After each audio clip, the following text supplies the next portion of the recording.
What's up, everyone? Welcome to episode 13 of the Save Data Cast. That is our bi-weekly gaming discussion show where we talk all things games, whether it be reviews, previews, what we've been playing, us being 4 years behind and only now doing a Horizon Zero Dawn Spoilercast. That's right, that's our topic of the week this week, Horizon Zero Dawn Spoilercast. I am your host, David, and joining me, as always, is our fearless captain, Zach. Sitting here with a very much like a cartoon villain with a dog shaking in my lap because he hates thunder. And fireworks. And fireworks. Can't tell the difference between the two is the problem. I am also joined by the prophet of Kermit and Goofy. That's Chris. I would also like to be known as the video game crypto kid. Sell Bidoof, sell, he's out. God. All right. Zigzagoon stocks are coming up next. to the Zigzagoon moon. Oh my. The zigzag moon. The zigzag moon. That sounds like it's something you shouldn't say. That's a club. We're also joined by the Ace Attorney himself. That's Pridge. Good evening.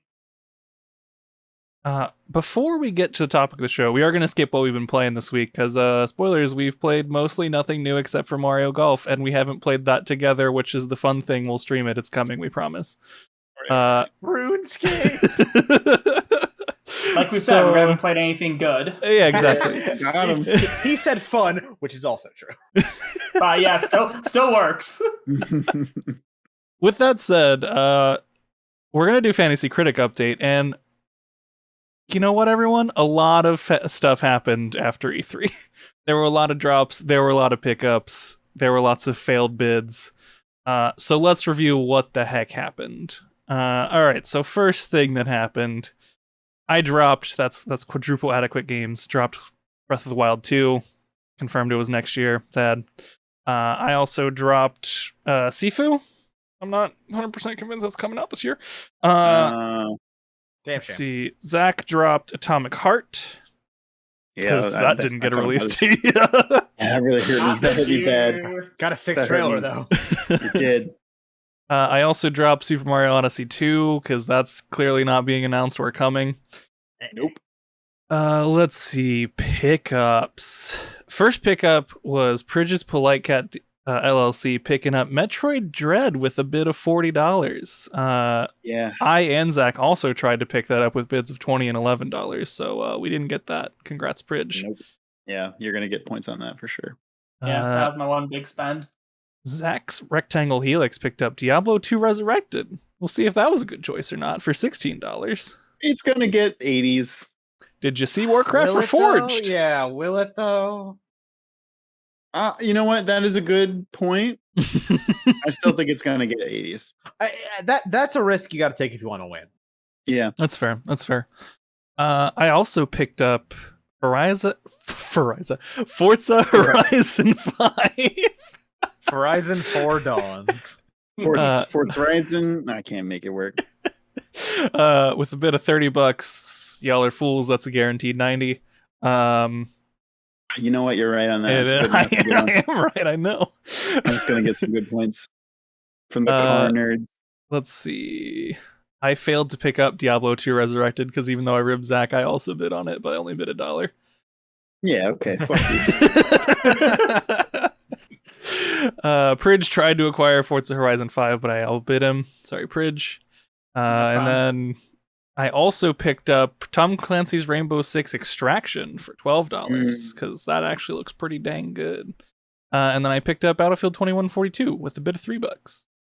And then I bid on 3 other games that my roster was filled, but I didn't know other people were going to pick up, so I made a lot of bid guesses.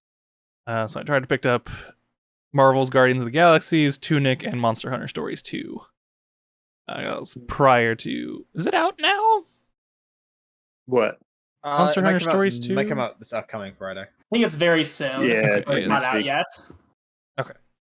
So that's coming soon. And that's it for drops and pickups and everything. Yeah, July 9th, so a week from today.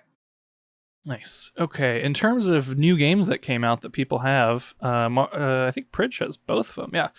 Yeah. Pridge has. Sorry. Pridge got that Mario Golf Super Rush only at a 73 right now, so only worth 3 points. Shocked.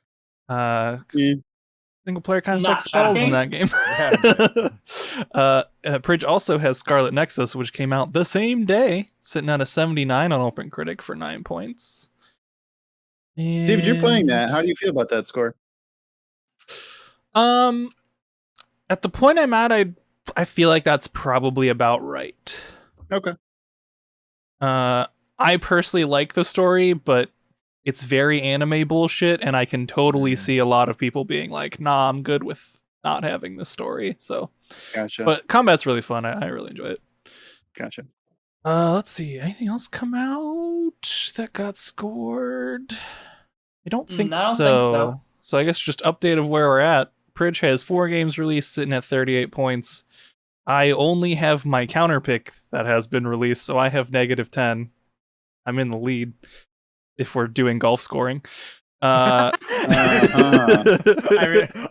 in the lead for losing. Chris has also 4 games come out, sitting at a 48. Elise nice. has 5 games out at a 34, and then Zach has 2 games out, sitting at a 30.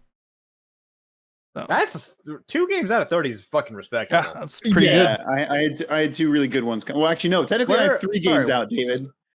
Because right, because Isaac Binding of Isaac not has going to get a review score, which is fucking bullshit. So by the mount and blade rule, you'll be receiving 0 points for that. Yeah, which fucking sucks. And this one wasn't even an early what are the two, access. What are the 2 you have that are getting you 30 points? RE Village and Returnal. Yeah. Eternal. Yeah. Both doing pretty darn well. Which I I want to really play want it. to play. Stay on a fucking PlayStation 5. No, right. I was like, just buy it. Tried twice today. I feel like that's you every day. Tried twice, didn't get it. I'm gonna call. Let's get Shuhei Yoshida on the phone so we can get Chris a fucking PlayStation 5. Come on. I'll pay for it. You gotta give me one. No, not allowed. Can't have Getting one. that pay to maybe get a PS5 GameStop thing. Oh my fucking god. You fucking carnies. Are you kidding me? That's so aggravating. What an absolute. I'm surprised nobody picked that topic last week because that's like. I wasn't surprised by it, I was read like, that article whatever. and just saw red. I was just so annoyed by it. I took it out on the topic. Yeah. I mean, like, whatever. GameStop, you're paying the money for a subscription, so you get benefits. All right, cool. Whatever. Don't fucking put a paywall to get the chance to maybe buy a console that you can't. Yeah, buy guarantee me a console. Well, then I'll pay for it. Oh, yeah, they can't make that guarantee. No, they can't even write those checks. Yeah. Well, enough about the PS5. Let's talk about the PS4 and Horizon Yay. Zero Dawn. Oh, fuck. Pretty good game. So, yeah, I was going to say, let's kick it off just with each of us. What are our general feelings about the game without going too into detail? So, Zach, where are you at? I assume that from everything I've heard from y'all, I have the lowest opinion of the game. That being said, I think it's really good. I think probably story-wise, that is its strongest point for me. Yeah. I really like the story, the characters, the world of Horizon Zero Dawn is fantastic. Especially for an open world game. I think open Very world games unique. Surprisingly. generally. Yeah, I think open world games generally have bad stories, or at least like that is one of their like weakest points, and you just like shrug it off, say, "Oh, it's an open world game." That's fine. This I feel like that's an interesting statement. I generally think struggling to open of a world games are counterpoint. weaker on story. The only 2 counters are Skyrim, which has good world building, but that's just because it's Elder Scrolls, and like there's already a pre-built world, and Fallout New You're Vegas, right, which you you're could right. argue the same thing. Well, a lot You're of right. them. Well, I mean, we talked about it a little bit on the open world games. I guess it feels a lot like a Ubisoft style open world, and I feel like in that case, I can kind of make that argument. They did a lot of very successful world building in just one game, and then very early on in that one game. Yes, agree with that. For sure. I think there are times where the combat could get a little annoying. I love that you. I mean, I don't want to go too deep into it, but I think definitely the story is the game's strongest point and kept me through to the finish line. There was a point where I was like, okay, I am done with doing side quests and I just need to finish the game, or else I will stop playing it before I get done with it. But it's a thing where like the game doesn't really punish you for that. Like you can finish the game with barely having done side quests. You don't need that much good gear to do it. So I guess like good on them for that. But if there are people who want to do that stuff, then it's there for you. So cool. I don't think I really have any other like major thought without going into like in depth. We'll dive into it in a little bit. But Chris, how about you? I think I'm either gonna be the first or second most like favorable towards this game. I mean, I've said multiple times this is the best new IP of the last gen. Not that there's a ton of competition there, but it's true. And I just think top to bottom this game's great. I think that Aloy is a good character. I think the story and the world building and the setting are all really cool. It's a very unique, because there's so many fucking post-apocalyptic games and genres and bullshit. But this fits into a very niche genre of post-apocalyptic. Like we're over it. Like the apocalypse happened and we got the fuck over it. We've started society anew. Everything's fine. I just think it's a dope world. The game looks fucking gorgeous. And it's a game that has robot dinosaurs. Are you fucking kidding me? Yes! Yeah, that's cool. That they justify with a single line of dialogue. Okay, I want to talk. We'll talk about that. I want to talk about the justification of the robot apocalypse, because I actually think it's really well done. I think it's great. Pridge, how about you? Where are you at on this one? I fucking love this game. I had an absolute blast playing it. I beat it twice in the span of like 4 months. I beat it twice in the span of 4 years. 100% platinumed it. Got all the collectibles. Beat it on the hardest difficulty, which wasn't that hard, truthfully, because you already have all your OP equipment.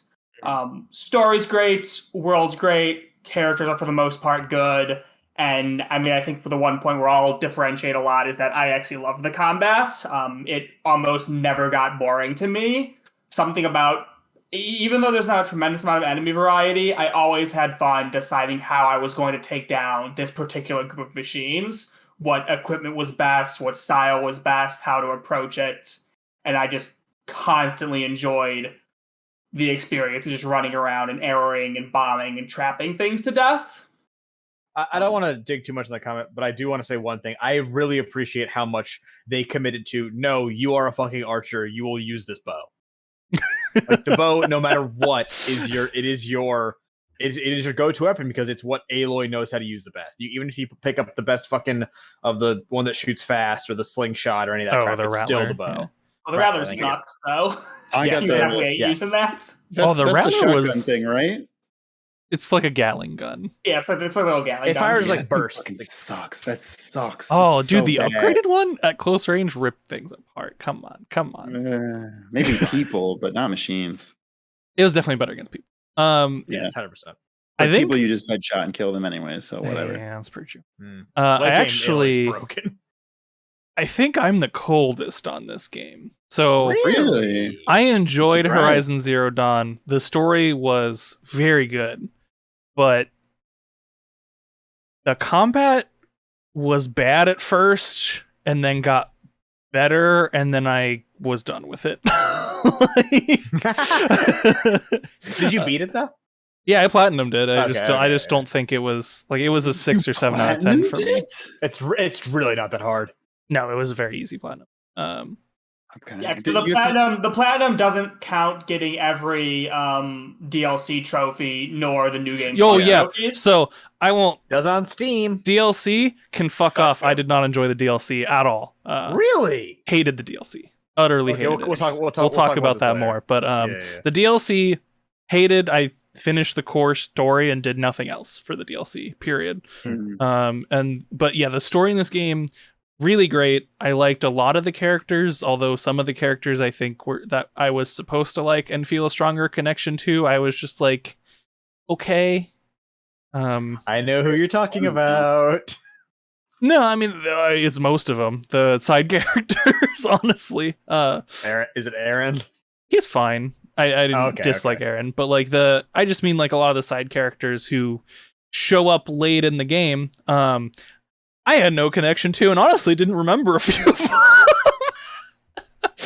When they showed up. I'm worried because I don't know who you're talking about. I'm like, wait, there were side characters that got introduced late in the game. I'm assuming you mean the female. No. Huntress Sorry. chieftain? I mean side characters that show up earlier and then return, and I'm like, I'm supposed to remember you? Who are you again? I think I know you're talking about. It's several people, so you probably do. But I really enjoyed the story. The story was the savior of this game for me. There is a very boring middle 10 hours of this game. I will say that. You're past the beginning section where you get a flood of cool information and then nothing fucking happens. Yeah. And then finally stories like here is the the olive branch will give you to make you want to continue the game. And without that I would have stopped. So the story definitely kept me going. And all the creatures were cool to fight the first time. And maybe the second or third time. And then once you got past that, I was like, okay, do we really need to keep doing this? Yeah, there was a certain point where the Red Eye Watchers, I think they were called, where like there was a point in the game where you couldn't one-shot them, even if you shot them in the eye. And I was like, man, this part is not fun. And then you get the upgrade and it's like, okay, or you can stealth kill them, which is fine, but like also, stealth killing things is so busted in this game. It's amazing. It's super busted. But I feel like a fucking superhero. Just wait till you play it on ultra hard and nothing dies to a stealth attack. And then you know what? I don't want to play it. Literally nothing outside of a watcher dies to a stealth attack because everything has like 3 times health. My gripe with it is, hey, you know what? Stealth attacks are really useful, but if you hit them with your spear for 90% of the game, it does fucking nothing. So that's interesting. Yeah, dichotomy going on there. Hitting you with the spear though. that's very gameplay getting in the way of logic. There are so when many. You're stealthing them, you're like getting under the armor into the core. When you're just stacking them, you're hitting armor. I blast the armor off and stab them in the same spot and doesn't do any extra damage. Whatever. Getting too in the weeds on what is general feelings. Is that there's like 7 different upgrade tree options to increase the attack of your melee weapon. Still sucks. But like it does shit. And I was like, okay. I wasn't. That was like the last thing I put points into. But I was just like, oh, okay. Well, I'm glad I put points into my bow because that's obviously way more useful. But yeah, and I guess stealth. The other negative I had was the open world stuff just wasn't great. Mainly due to the time it came out, because it came at the crossroads of you can climb and do anything, and the previous one of you can climb in very specific spots, and it's at the specific spots one. So even that year, I feel like it would have felt out of date. I mean, on the open world mechanics, exactly. At the same time, which we're gonna talk about Breath of the Wild when we talk about this game. It's unfortunate. I hate that we're gonna have to do this again. But no, you don't. Brief aside, you know what game came out after this but had worse climbing? God of War. God of War is also not an open world game. It is not. No, it's a corridor game where you can fast travel, and it has a small open world section. There's a hub, and then I mean, I get what you're saying. It's a corridor game. I wouldn't consider. I mean, sure, there is one. Either way, it has really bad climbing. I kind of agree with you on that. I don't. It has worse climbing. It has worse climbing than Horizon Zero Dawn. I agree with that. I don't think it needs to have better climbing, but I agree. will say that one. No, I'm not saying it needs to. As long as I'm talking about games coming out before and after that had worse or better climbing, I'm surprised that game came out after and had worse climbing. Yeah. That's my only point. This game has the Last of Us / Uncharted. You can climb where there's yellow stuff. Yep. Which is like, I don't know what's up with Sony and that. They love that. It's like a weird Sony thing. And let's start getting into Uncharted did it, and then they were like, "Oh, this is a good idea." Yeah. Well, it's gone in the next one because they show in the trailer that she scans stuff, and then you can see where you can actually climb. Yeah, I mean it's there, but it's not. Yeah, but it's not as like, why are there these yellow ropes everywhere? Yeah, I guess that's true. Now you get to scan everything. But let's now that we got our general feelings out there, I want to get into some specific topics, and this is the point at which, if you are listening to a thing that is going to be titled Spoilercast, and you don't want to be spoiled, this is where you need to stop. Here come the spoilers. Here come the spoilers. They will last the rest of this podcast. So if you don't want Horizon Zero Dawn spoilers, get out now while you can. Baron just shows up in the chat. Hello, Baron. Goodbye, Baron. Hello. Goodbye, friend. I have no idea if you've played this game or not, Baron. But I guess, where do you guys want to start? Because I feel like we could start with Aloy as a character, the cast, the story. Where do you want to begin? I feel like story or Aloy makes the most sense. Yeah, I agree. I think story is Story is the thing we're also all the most positive on. Yeah, So let's start with story. Okay, Let's start with story, and I guess the big one. We'll mix up Aloy as a character and story probably too. Yeah, I guess let's start with the very beginning, which is how they set up Aloy in the world in the beginning, with starting as a babe. Well, apart from you can see to my left here, this terrifying. They didn't do a good job at making children's faces in this game. Yeah, the kid faces in the first 20 minutes of the game are fucking rough. It's the thing where, like, to be fair, yeah, they're barely in the game at all, but also it's the first thing you see in this game for a good 20 minutes, and it's they bad. made the very questionable decision of, we're gonna shrink this adult person's face onto a kid face. It'll look fine, right? Yeah. It did not look fine. It sure didn't. It sure didn't. Hey guys at Gorilla, you did a great job most of this game. You didn't bring it there. Yeah. But no, it was a cool intro. Aloy falls in the pit, finds this technology. Her dad, who's afraid of technology, tells her, "Oh no, you did the bad thing," and then it's fine. Ross is fucking cool as shit. Ross is cool. He died too early. He died really early.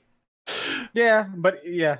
Yeah, but yeah. I mean, it's. Oh, Baron's right. We didn't update the title. I'm a fool. David, now you know how it feels to be me.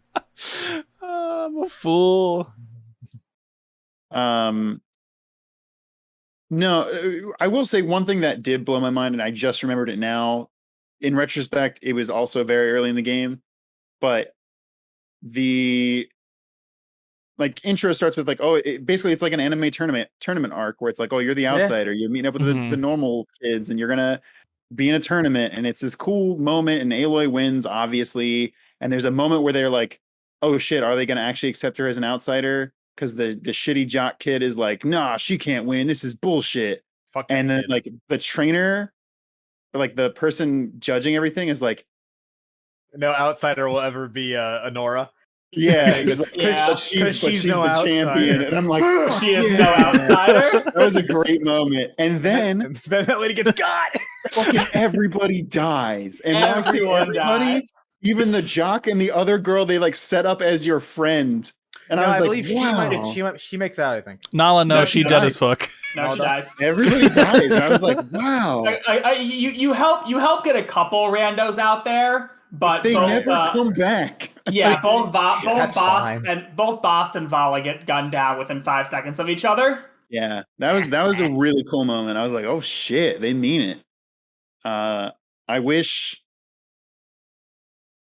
Yeah, and then like David said, I think there's another cool few moments, and then it's you have 10 hours of gameplay that I feel like has its ups and downs. There are definitely parts where this is gameplay. We don't have to talk about this, but many hours later, you get the next big crumb in the story, and then it's okay, cool. The world opens up. You get to the major hub city. I think that is a problem of the open world game, though, where it's they want to they put a lot of work into this world. It is a cool world, and the story is also good, but they want you to get both of those over, and the time economy there is a tough thing to work out. Well, it's just I feel my problem with it was a story problem too, of they basically give you the tiniest of breadcrumbs of oh, go here to find information. You go there, you don't find any useful information. It then tells you to go to a different place, which tells you to go to a different place, which tells you to go to a different place. And at no point in time during those first 10 hours do you get anything useful. It's just go to a different place, meet a character. Sometimes the character will be cool, or they have a cool subtask for you to do. But that goes for like 10 hours before they give you a main story beat again.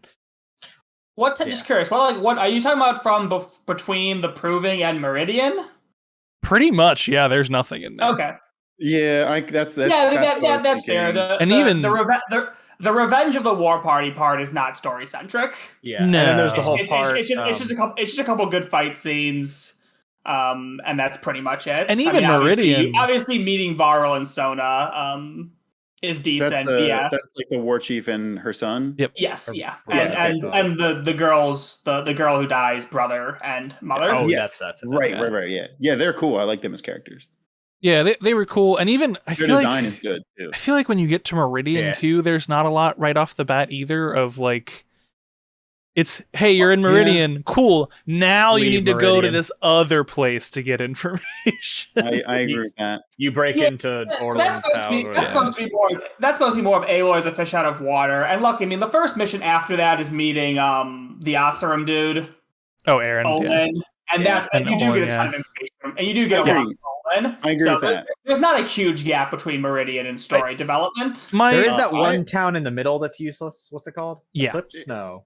No, it's Eclipse like the gateway. Oh, it's just the gateway. Gateway town, yeah. Oh, okay. It's supposed to be here. It's just that here's a new ecosystem. Yeah. More desert and rocky than I will say, yeah, when you're standing on that like precipice and they want you to like look out at it, and you see the big thunderbirds flying. You see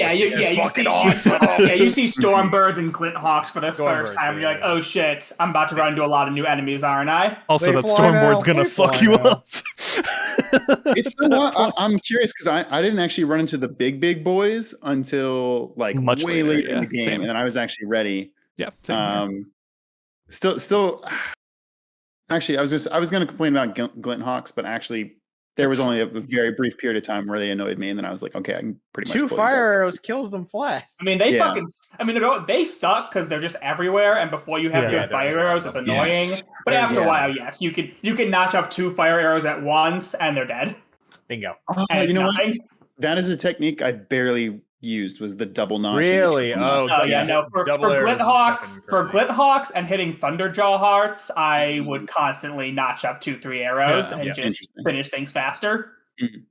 Should we talk about before we dive too much into the story, like talk about what the setting actually is in case someone doesn't know? Yeah, I guess so. So I guess basically as a summary, you're starting off in Colorado, I believe, post-apocalypse. It's Colorado? on the border of Colorado and Utah. Yeah, Utah. Yeah. So with Wyoming above you for the DLC. Correct. You said this.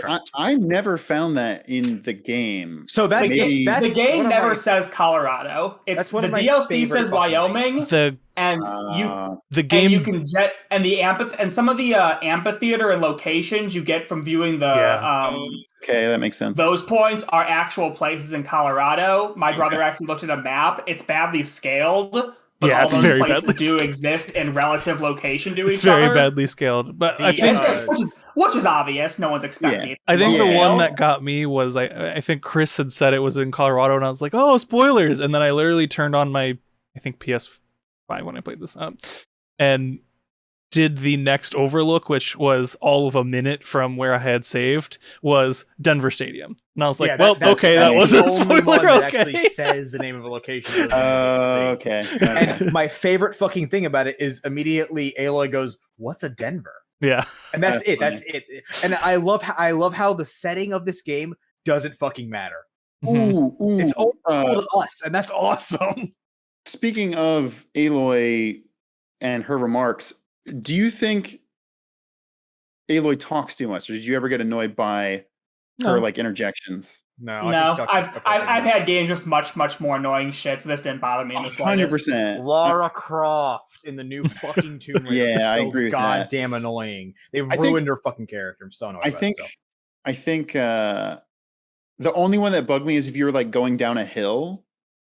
She would make a comment of like, "Fuck, I'm about to fall," and I was like, "No, you're not." Kind of scrambling a bit. Yeah, that one. She says too much. Yeah, that was the exact whatever the trigger was to make her say one of those lines. I was like, They could have toned that one down a teensy bit because I'm I or think- just giving her like way too one more much. line in the rotation. Does she have some Yeah. combat ones where where she says she has to like hit a certain part or something? I don't remember any during when that. I might when be you're mixing it up. when you're scanning, sometimes she'll note like a thing about that kind of Oh yeah, monster. I just Monster remember robot. occasionally she's like, Monster. "Oh, look at this part," and I'm like, "Yeah, I know. That's why I scanned." But no, I didn't This is think the- she was This is the annoying. 200th one of these I've killed, Aloy. We know this. Ayla, you're a bloody murderer at this point. I guess Also, one goddamn, thing. you kill so many people in this game. Listen, you are. Yeah, with reckless abandon. Yeah, you're kind of a fucking murderer, which made That's fine. your But conversation the with thing, another the thing about character Aloy is that she interesting. really It's, isn't a goody two shoes. She gets No, it's pissed not- about stuff. Hey, Well, it I mean, it depends depends. how You you play can her. make her a goody two shoes. Yeah, Yeah, I guess it's got her. I didn't, but you can make her a goody yeah. two shoes. There were a few lines where I was like, "Listen, you fuck." I will say that's one mechanic that is very underutilized and like doesn't. I don't even know why it's in this game.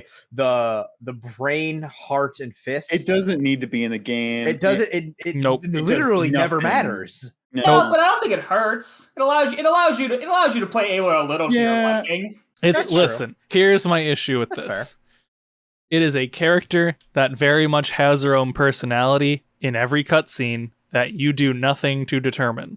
Mhm. She has a 100%. personality, 100%, and you are changing it based on your decisions. Because there were definitely a few where I did something that was like being a total asshole to someone, and then 2 seconds later in a cutscene, like they're buddy, and I'm like, I was really just a dick to you, and you should probably be mad. Yeah, Like, the final cutscene with the brain guy who talks to you for the whole thing. silence. Silence. Thank you. The final cutscene with him, where she is in person with him. Like there's like a line where you can be like, it was kind of your whole fault. This whole thing happened, which it is. We'll fucking get to him. I hate that guy. Yeah, I hate him too. I want to loop back because we didn't finish talking about the setting. No, so it's Um, post yeah. apocalyptic, and the cause of said apocalypse is essentially It's Elon Musk. It's Ted It's- Farrow, it's- known asshole. Ted Farrow, who is a combination of Elon Musk and Jeff Bezos Yeah. into It's one 100%. horrible human Yeah, being. kinda. Yeah. Who takes No, these nice 100%. robots that Elizabeth Sobek designed and was like, "Oh, these are cool. Let's make them weapons." And Elizabeth's Let's like, make 'em into "Nah, death bots." I'm out, dude. That's not cool." And he's like, And "Well, then he that's said, fine. "What You if- don't need to what if be these here." weapons can feed off humans for energy. Oh, and then okay, we'll okay. stop." Okay, hold on. I want to talk about this because it's really important the way that it's delivered. So the line of bots to Ted Farrow and his scientists, because he's not actually an idiot. He does know a little bit of like what he's Yeah. doing. Yeah, no, he's a scientist as well. Just He is an Sobek's- inventor. Just yes. Sobek's obviously smarter than him. He solved he solved global warming. That was like the big thing Yeah. that made him so yeah, important. yeah, he is a Um, genius, just yes. also an idiot. So he designs the death bots with the ability to adapt to their environment in order to be more to be better at fighting, to be like learn camouflage, learn how to like move around in their environment better. That's why we have the robots that turn into different forms of dinosaurs. The thing of them evolving pack tactics and shutting off their ability to be overridden was an emergency protocol to prevent being hacked by other death bots. Yeah. And the ability to fuel off biotech was an emergency protocol. It's sort of like an all else fails thing to only to start eating plants and shit. That's why there are like the grazers and the other non-carnivorous robots. Yes. And I like that in the argument that Sobek and her have that you watched in like the Time viewer thing. Sobek is just like you build death bots that adapt to the environment, eat humans, and get smarter. And he one after the other explains, well, that was a backup protocol that went wrong, that got fucked, and then somebody hacked the thing. So I thought it was a really well established, like, we needed a reason for there to be robot death bots, and like of writing it away really fast. I thought that was a really clever way of doing it, where it's like they were like, we didn't intend for this to happen. And it isn't like what if we could? It was a legitimate no. This is like this is an actual worst case scenario where every single thing that could have gone wrong did. Yep. Right. And I also, thought it was because of the guy who built Hades fucked everything up. well, we'll get to Hades Kind in a of, minute. yeah. So like, Hades is like a double rogue AI. Yeah. yeah. He is the ultimate backup to even Zero Dawn, and It's a very interesting. I do want to later talk about Hades because it's a very interesting backup plan they designed, and I think we can talk about Hades and Zero Dawn together because they're like basically two sides. Yeah, obviously. So, I mean, we explained what happened, so let's just get into Zero Dawn. Okay, yeah, sure. Because essentially, for those who are listening and have not played the game, you don't know any of this information from the beginning. You're getting this information piecemeal as Aloy, going into different facilities, listening to recordings. Sometimes they'll have almost VR AR situations where you're seeing people talk to each other. So it's if Fallout 76 did that same thing but good, if you've played Fallout 76, 100%. of trying to tell a story from the future when stuff in the past happened literally almost a millennia ago. And so that's how you're getting all this information. None of this is coming firsthand from anyone, really. Mm-hmm. And by the time you find out what Zero Dawn is, you've heard it said probably 50 times. Yep. So yeah, if you've listened to our other podcast where we were talking about how far we were in Horizon Zero Dawn, Chris had mentioned the tables. Like, oh, which table are you at? The long table, the short table, the round table? Which... out of context mean nothing in the context of the game. Yeah, there's very specific tables where you learn a lot of information. I honestly wonder if that was intentional because one is a very long square table, one is a very short square table, one is a very big round table. Yep. These are very distinct tables for the same group of people meeting too. Yeah. I mean, I imagine it was at least semi-intentional, but yeah. So Zero Dawn. We went over what happened with Ted Faro. He accidentally made these robots that every bad situation that could have happened did. They went rogue. They went rogue, and it became entirely obvious that there was no way to stop them. To hack the shutdown codes would have taken thousands and thousands of years, and these robots were going to eliminate all life on Earth in about 2? Yeah. A short period of time. So a much shorter period of time than it would have taken to stop them. The world essentially throws a Hail Mary, and that Hail Mary is Project Zero Dawn. Yep. So Ted Faro, known douchebag, basically pulls in Elizabeth and is like, "Hey, I goofed. Please save me." Yeah. Please save me. She then humanity. pulls in the entire U.S. military and a ton of people. They do Greater Project Zero Dawn. Community. Yeah. What is Sobek's job? Is she the head of science for the U.S.?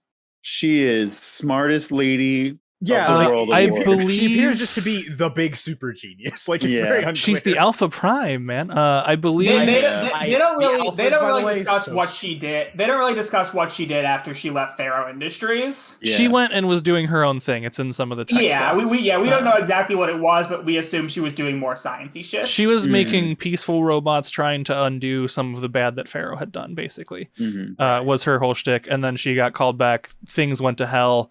And then the government was like, "You are our only hope. Please have infinite money and resources and anything you want at all." So she develops Project Zero Dawn, which is essentially everybody's gonna die anyways. Yeah, which is essentially everyone's fucked. Everyone's gonna die. They lie to everyone and say we're building a weapon, which is so fucking cool. Yeah, so they lie to everyone, tell them they're building a weapon. They need all the best and brightest. But they start building and bringing in the best and brightest from a bunch of different fields that don't make sense. So people are starting to catch on to, wait a minute, this isn't a weapon. You're pulling in an anthropologist and a sociologist. You don't need that for a weapon. What are you doing, Elizabeth? So they all come into this facility where they're told, hey, the world's fucked. You're going to save it, or you can go into this corner and sit here until you die. Or if you want, you can just kill yourself. Or we'll help you die, because we realize this sucks. So they get at this team who is, their whole job is to preserve the entire planet after the planet is gone. So they develop all of these subsystems.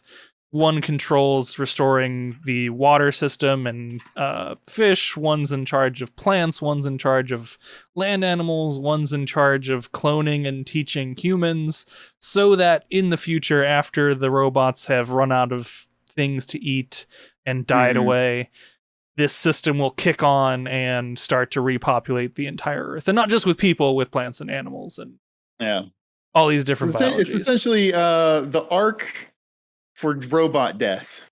Yeah, Noah's Ark for robot death. pretty much. Only no and- one's surviving on the Ark. It's just going to create new shit once everything's gone. Right.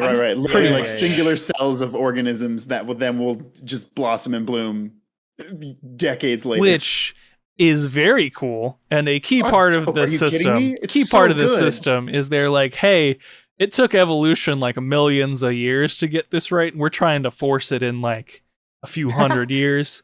So we're gonna build in this system. It's called Hades. Basically, if evolution's fucking up Super and not giant doing its thing games. correctly, Holy. Hades is gonna take control and kill everything again. And then we're Yep. just gonna restart over and over and over until it works out. We're gonna hard So reset fucking the Earth.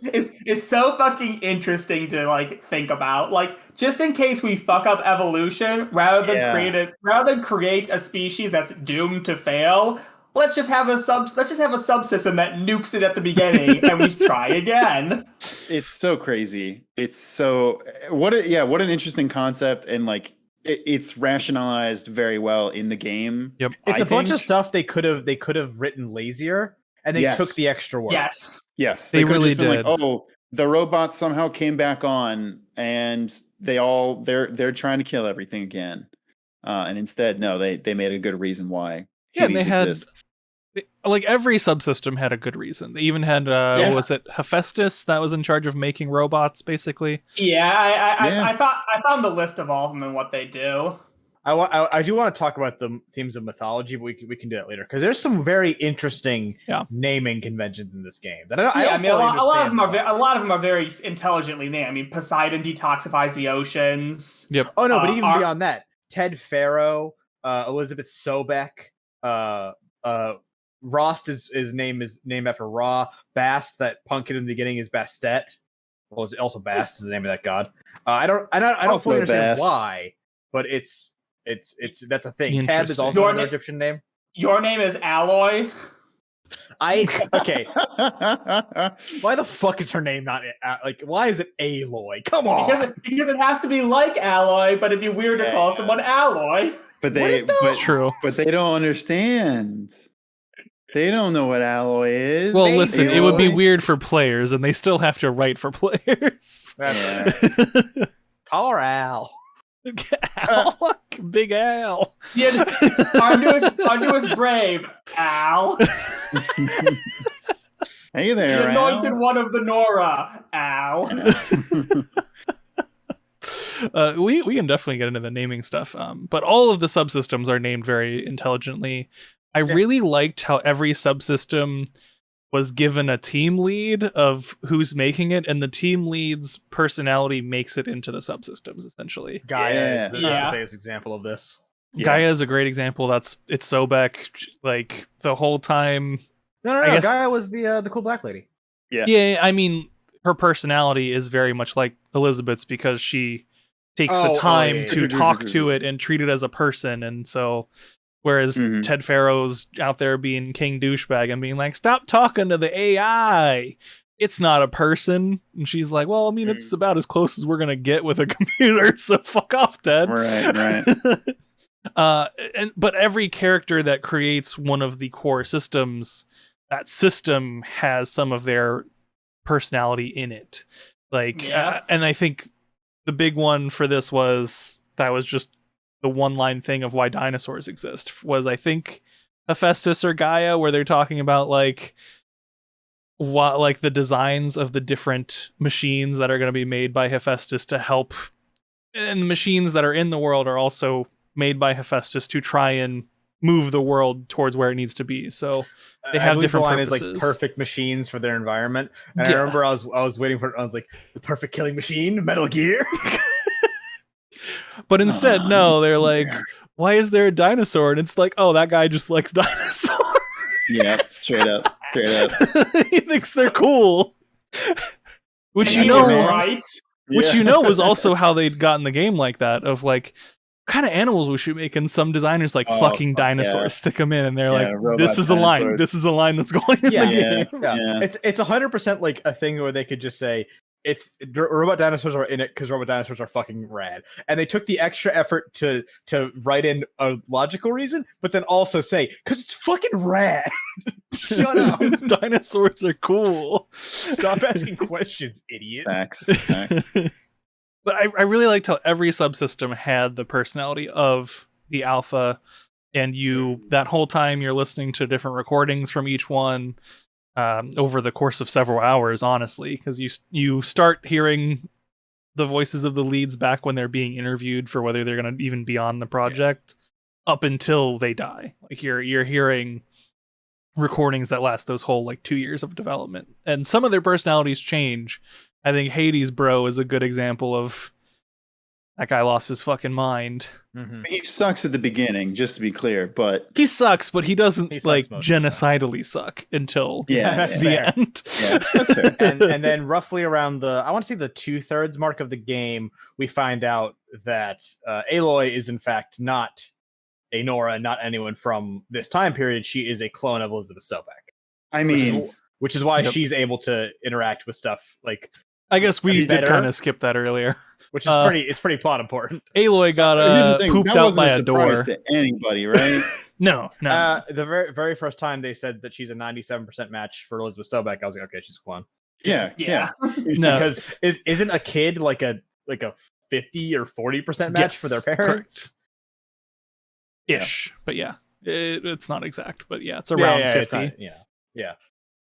So I knew pretty quickly that she was a clone, or I was like, she's either a clone or she was frozen and thawed and doesn't remember everything. I did think the frozen thing could have been a case. But RK in the chat. Oh shoot, I can't be here. Yeah, welcome to spoiler times, my dude. I did like also that she's not a perfect clone. That's cool. Yeah, no, she's not a perfect clone. And I think She's a cooler clone. Aloy is pretty dope. I very much like Aloy. I think as a Aloy's character. cool as shit. Aloy is very cool. I guess. Do we want to talk about Hades since we're talking about all the different subsystems and all that jazz? Let's talk about Hades and known idiot Silence.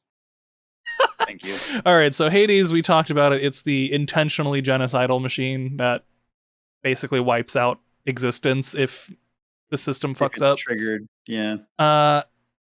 And I don't believe we know the answer to this question, even at the end of the game.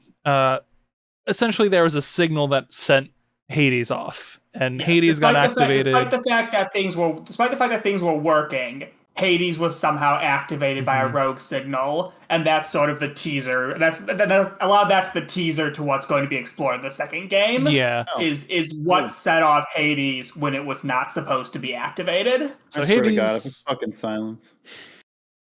I don't think it was. The game literally ends with Silence going, "We need to find out what turned you on." So it wasn't Silence. Okay. Well, So I'll talk about this in a little bit, but I think the ending cutscene is malicious. I think the Silence is a fucking shithead. Oh, yes. I mean, I think he's a bad guy, but I don't think he didn't send the rogue signal that no, he wants control, whatever it did. Oh yeah. No. Silence is definitely not a good guy, but he's not originally responsible. He just makes things so much worse. Yes. Yeah. So, and I don't think he's sorry about all the people that he had led. No, he's not. Yeah.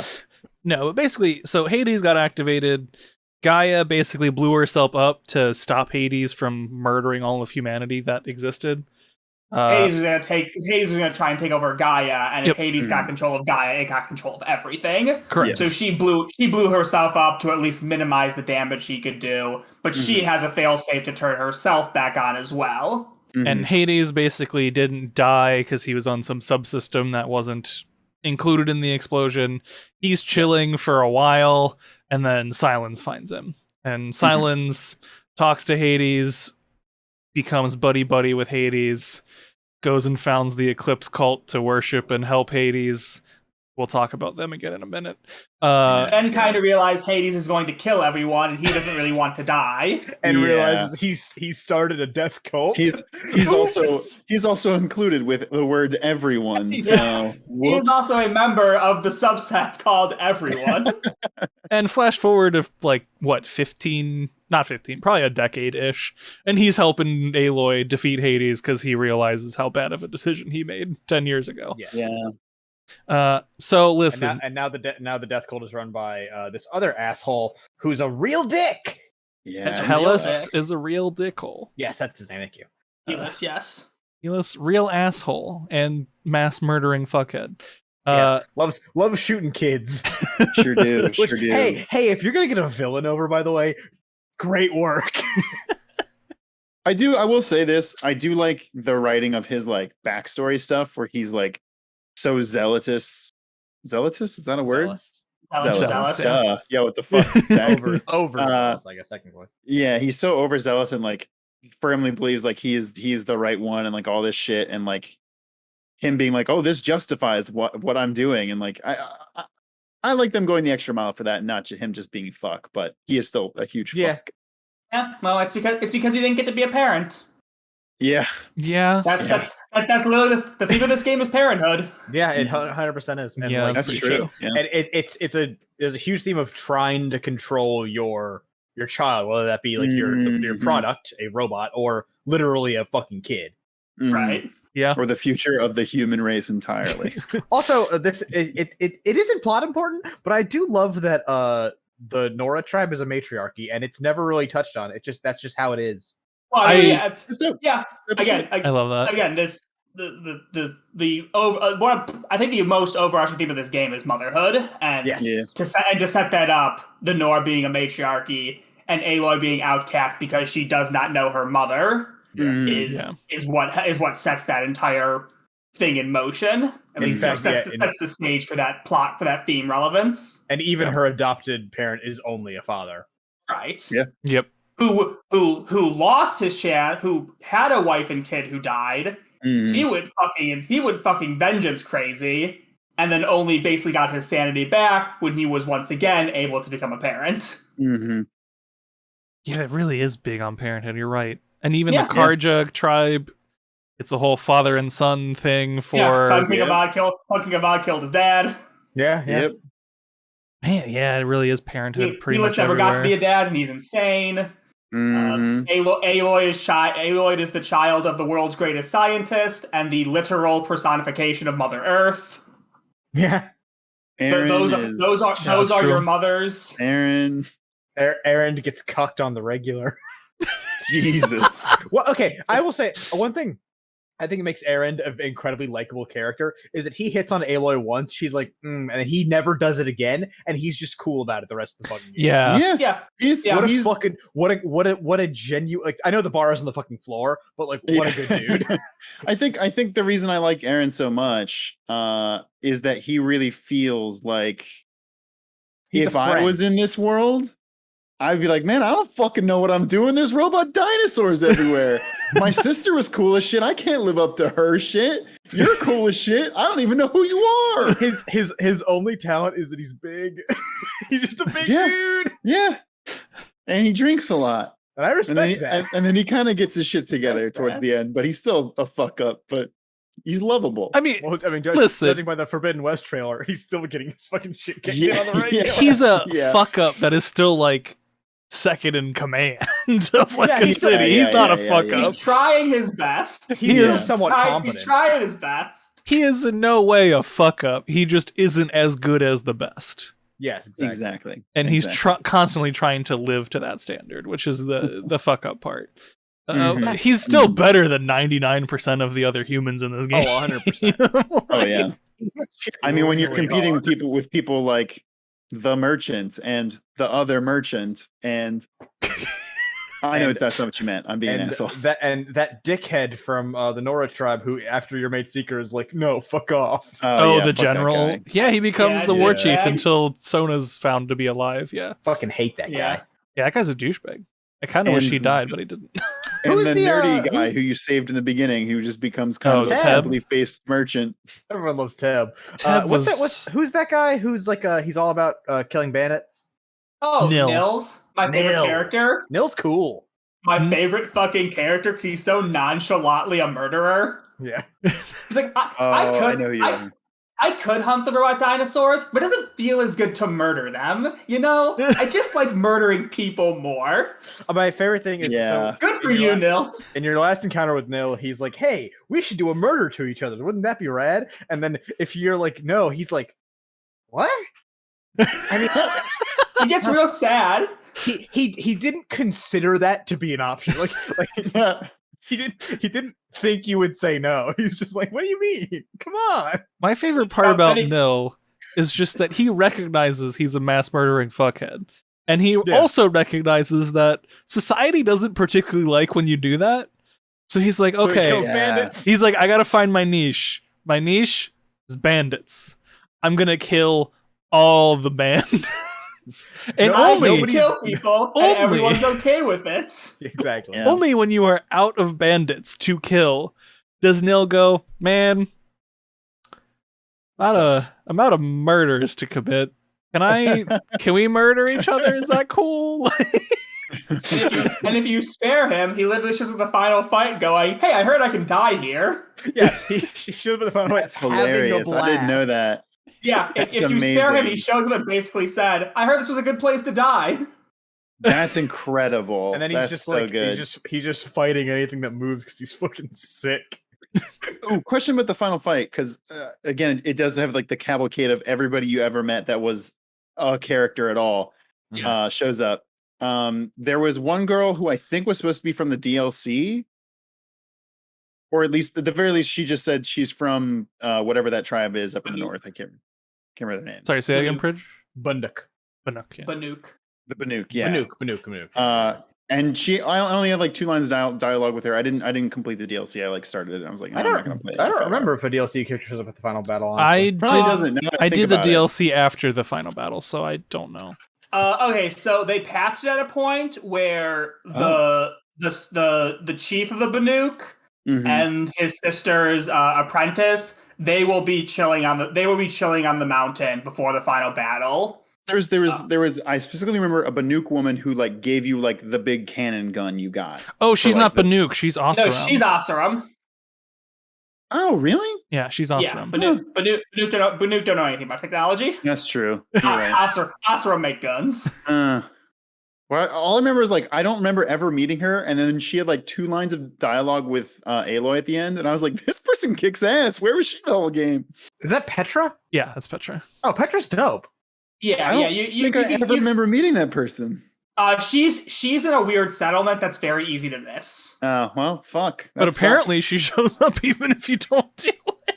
Yeah, I mean, no, yes. my line of dialogue with her was like, I don't know you. Well, she lives in Meridian after her quest. So I guess even if you don't do her quest, somebody else does because she shows up in Meridian. That's funny. No, I had no Yeah, idea. there's a couple characters who show up even if you don't do their side quest, but most of them you need to do their side quest for them to show up. But some show up no Yeah. matter what. Welcome to the people I was talking about earlier who I remembered Petra because she gives you a fucking cannon and that's awesome. And I remembered the hunter lady who I was pretty cool with. I kind of liked her. Everyone else I didn't give a fuck about. The one from the lodge. I didn't finish her quest Yeah. line because I was like, that was the point where I was like, I am so done with side quests. I can't and there was like remember a her lot of fucking side name right quests now. for Talana. Talana. Yeah, Talana. Her design is fucking awesome. Yeah, Hers she's is cool. Talana's very cool. I liked her as a character, and I was like, I feel bad because I just did 3 missions where I had to go to a specific spot and kill like 5 different monsters Yeah. in each of those specific Yep. spots. And then you come back to her and she's like, okay, we're going to go to another spot and kill some things. And I was like, see ya, I'm not going to do that quest. I'm so tired.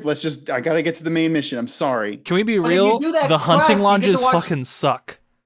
Yeah, But but, hey. the Red Jaw's fucking cool to fight. The Red Jaw is a fun fight. Also, if you finish it, you get to watch the chauvinistic head of the lodge get murdered by a Thunderjaw, and that's fun for everyone. Yeah. The That- cutscene where that was great. you show up and he's like he got ahead of everyone because he wants to kill Thunderjaw and he's getting his shit kicked in is awesome. Well, You know, it's- he's it's- doing it's fine, great. and then he just gets yeeted Yeah. into a rock. Yeah, it's like, wow, he's holding his own. 3 seconds later, That's perfect. That's what it should be. It was great. guess he's not holding his own anymore. So listen, I liked Talana and I liked Petra. All of the other people, I didn't give a fuck about. and they're What like, about the what about the cool dude who you helped rescue the Sun King's third kid from? "Who is that?" Did you rescue Edaman from the Shadow Karja? And yeah, I did all the side quests, so yes. Maybe. Is that Naman? Yeah, because there's the one girl who helps you, and the cool former soldier guy who you and you help him kill High Priest Barabbas. Yeah, he was fine. I thought he was I like boring. them. Like, I like them. she's Cool. I didn't dislike them. They just weren't memorable to me. Oh, yeah, Obviously, because I didn't they're fucking there for remember. one. They're there for one quest. So I guess that's what I felt like at the end. Like it was supposed to be this big getting the party back together again thing of like, man, all these people you helped, and I'm like, fuck, I don't remember half of you. I remember. I think there's only I one remember person I most of couldn't them, yeah. remember. It was just like I don't know you, and also, man, I barely helped you, and you came up for a suicide mission. You're an idiot.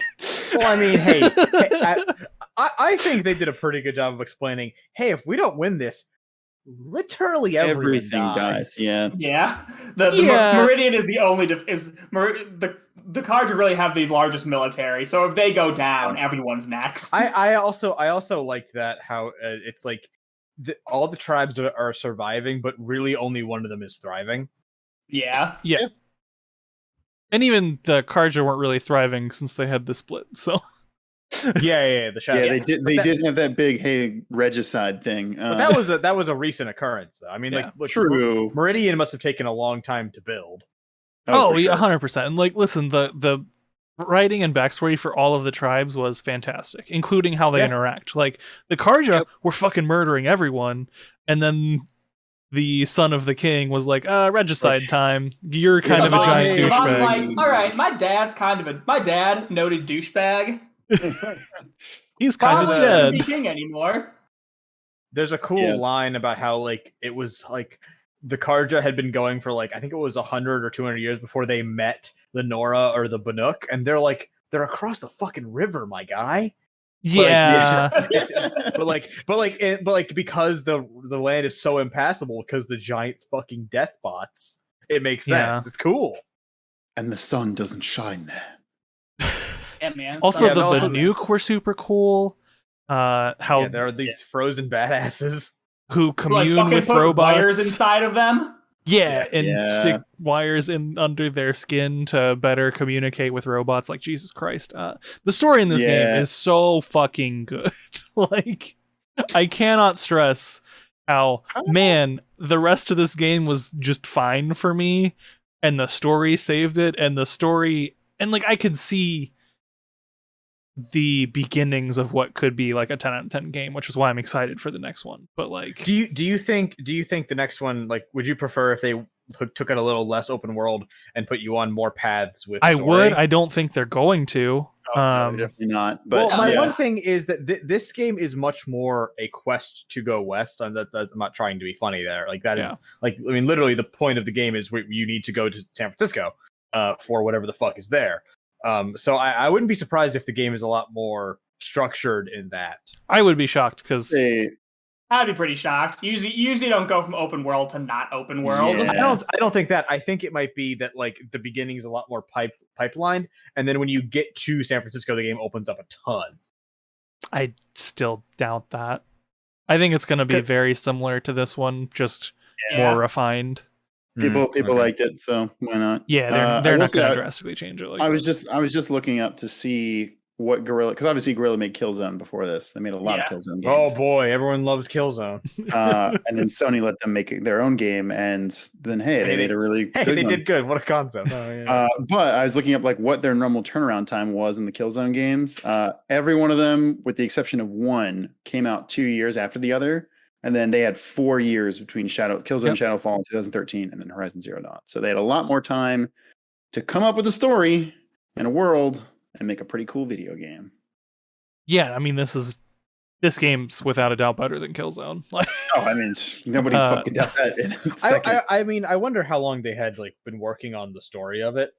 I'm sure they definitely were like, This has been a had been pet working project on for it years, and had been or like, something like that. "Hey, Sony, please let us make our own game that isn't Killzone. We're so tired. We've been making Killzone for a decade. Please, It's too I much swear. killing. I swear to God, we won't fuck it too up. many zones." I would honestly be Too curious much if it killing, was. too many zones. Too many I'm space curious Nazis. if it was Guerrilla or if it was Sony, because like, let's be real, Killzone stopped being relevant at Killzone True. 1. Yeah, I And mean, they Killzone was kept just made to making it, compete with and I think Halo. Sony No, was it eventually wasn't- like, "This is it." Wasn't it the Killzone? One of the Killzones outsold the Call of Duty the year it came out, and everyone was like, "Killzone's the next big game," and then the next one just Yeah, I think Killzone 2 Yeah. was the one that came. was it two? It was one of them did it, and everyone lost their goddamn minds. I think and then the Killzone. franchise I think it was died immediately 2, after. and then after that, I was just like, okay, nothing. It's a nothing Killzone burger. 2. Which is why I'm very curious as to whether it was a Guerrilla decision or if Sony was like, "Yo, Killzone ain't working. Like, let's do something different." I mean, I think Killzone 2 has a Metacritic score of 91. What the fuck? Yeah, that's what I Oh, mean. I think wow. Killzone 2 was the maybe good that was one. the one then, yeah, because one of them was like universally praised, and everyone's like, "It's the COD killer," because everything's got to be the Mario killer of whatever the fuck genre we're in. And I'll say this: then- Killzone 2 came out by. Oh, wait, when did it come out? 2000. Oh, okay. That's kind of not a great stat then. 2 months after its release, it had only sold 1 million copies. But And again, that's the part that Sony's going to care about. Whereas Guerrilla is just like, that's true. if our games are good, we're just going to keep doing the thing. But Hey, so I don't know you, which one it you was. know what sold more than 1 million copies in its first 2 months? Fucking Horizon Zero Dawn. This game sold Yeah. real well. Which is awesome. Over 10 million copies total. And even though I'm like colder on it than I you don't guys, I'm still very much like, it's a good game, and I'm looking forward to what they evolve it into. That's it's how so I rare. feel. It's so I'm- rare that we actually get new IPs nowadays because everyone is terrified of what sales are going to be. And I Mhm. think one of the reasons Horizon did so well is that it is a new IP that isn't afraid to be like, we're going to hit you with a ton of fucking information. We're going to hit you with a Mhm. strong female lead that, guess what, doesn't get romance in this game. Fucking suck it, nerds. And Yeah. you're gonna fucking like it. And guess what? People liked it. Yeah. Also, No, I applaud Guerrilla endlessly for not having any romance in this game whatsoever, because it doesn't need it. It would I agree not with serve that. the plot at all. If you Yeah. want to introduce a character in the second game, sure, I don't care. But like, there was no reason to do it in Aloy's debut game, and I'm so glad they didn't. And I'm so glad that the 2 times it's brought up, Aloy's like, no, I'm good. Yeah. And they respect it. Like, Aaron doesn't spend the whole game chasing Aloy like, "Hey, Yeah. Immediately after that, did you rethink about that date, though?" Yeah, immediately after Yeah. that, he's like, all right, cool. Want to go fucking beat up some bad guys? Why don't we find out who killed my sister? Yeah. I like that plot line with him. That was I'm a cool. little pissed about that whole thing. I don't like that. I don't like that she was alive. I 100% agree with that. That scene was weird. What scene? Where we finally find out that Aaron's sister is alive and has been being held captive by the Shadow And Carja. then I instantly think died. she should have been dead. I don't get the point of she might not be dead yet. And then she just Okay, dies. but she dies. Yep. Yeah. I agree. Yeah. Yeah, was a weird- I'm like, okay, if she wasn't going to survive the whole thing, then Why why didn't we just even find her have us corpse? pretend she was? Why dangle that thread of introducing a new character or introducing a character into the story just to have them not be alive? Yep. So you Yeah, can it have did- that it one boggles the heartrending mind. moment where the brother reunites with the sister. Only You can do the for her same to thing with die. a corpse, and it can be equally as sad, if not sadder. I agree. 100%. If anything, if we get the whole journey there, and we like, even if they dangle that she might be alive, and then we find a corpse, and Aaron's like even more crushed by it, that works too. I'm sorry. I really like just you can do the same thing with a corpse as a total out of context sentence. So, Yeah, like- you really did say that. Has big Chris energy. Yeah. Oh, no. No one Oh, take that clip no. out of context. Yeah. No, please do take it out of context. I- make I a don't clip, know. post in our Discord. I don't give a shit. I'm more meme than man at this point. Am I a man or am I a meme? I'm definitely a Muppet, that's for sure. Oh my god. Fucking Summer of Are we Kermit. human? Or are we memes? God damn it. Still a better That song. was fantastic. Yeah, it was a weird song. Don't lie about I that like song. that being song a that fucking Are we much. weird- dancer? Come on, it makes total sense grammatically. Fuck's sake. It doesn't. Doesn't make sense. No, it doesn't. Dude, apparently the band hates when you bring it up. I'm like, well, you wrote a bad song. Fucking get used to it. Meatloaf hates when people say the song's about anal. It doesn't mean the song's not about anal. Wait, what song? I'll do anything for love, but I won't do that. Fuck. God damn it. Some people think That's good. strawberry sugar, or no, watermelon sugar is about that too. No, it's about cunnilingus, but moving on. Yeah, you're I mean, right. that thing that Batman won't do. Exactly. Oh, by the way, we're watching that show. Great. I've heard it's really good. I need to watch Yeah, I it. have as well. It's on HBO Max, right? Yeah, it's HBO Max. Oh, Chris, what were you gonna anyway. say? Back to Horizon Zero Dawn. I think we covered the story pretty good. I mean, like, the crux of what we haven't covered is you discover all these things that, like, you know, Aloy is the missing code. You got to stop Hades. Silence is a fucking idiot. And then it basically, because it's a fucking video game, it has to have a final battle. Everything comes down to we're gonna have a big final battle at Meridian between the rest of the Eclipse cult and the good guys, and you win. Hades is like sealed off, and we've done it. We've saved the world. One thing I will right, say about the folks? final battle: dumb boss fight. It was the same boss Yeah. fight you had earlier. Again. Yeah, I mean, And that's biggest the problem final with the boss. game, I mean, maybe the biggest thing is that this game didn't really give itself to boss fights truly because it didn't make No. sense because it would be only one kind of one robot. Yeah. Yeah. So yes, the final boss fight is just another Deathbringer, just timed with more reinforcements and it's It chunkier. it It's should harder to have kill. funnier. It wouldn't have made sense. They would have had to make the writing work, which I think they could have done because there's competent writing here. They should have figured out a way to put the Eclipse cultists, at least like the last couple ones, in basically Titans from Titanfall, like big death bots. that No, they see, pilot. They What should have put a I- Thunderjaw on top of the Deathbringer. they should have given a Thunderjaw wings and made me No, fight that. what I had expected, Buy Thunderjaw. what I had love expected the idea of someone entire seeing that being time. like, no, I'm actually good. Fuck this shit. Y'all can win, actually. Fuck this. The T-Rex has wing. Nah, I'm out, bro. This Why is now? it for me. What I had expected was one of those giant robots that was in like the side of a mountain. That was the size of a mountain. I had expected that to be the yeah. last boss for the entire game. And Literally, yeah, 'cause as you do soon walk as through they the one. introduce it, I was like, And "Oh, Yeah. this! I'm gonna have to fight one of these." they and you even don't. tease at the end of the game. Yeah.